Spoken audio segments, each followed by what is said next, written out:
విశాఖ నుంచి ఒక్కొక్క విమాన సర్వీసు రద్దయిపోవడంతో ప్రయాణికుల్లో ఆందోళన మొదలైంది. పౌర విమానయాన శాఖ మంత్రి రామ్మోహన్ నాయుడు ఆంధ్రప్రదేశ్కు, అందులోనూ ఉత్తరాంధ్రకు చెందినవారైనప్పటికీ విశాఖ నుంచి విమాన సర్వీసులు రద్దు కావడం పెద్ద ప్రశ్నార్థకమైంది.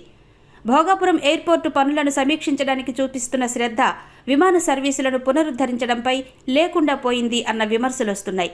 విమాన సర్వీసులు లేకుండా వేల కోట్ల రూపాయల వ్యయంతో కొత్త ఎయిర్పోర్టులు ఎందుకు అంటూ ప్రశ్నలు ఎదురవుతున్నాయి. అయినా రామ్మోహన్ నాయుడు వైఖరిలో మార్పు లేకపోవడంతో విమాన ప్రయాణికుల నుండి విమర్శలు ఎక్కువవుతున్నాయి.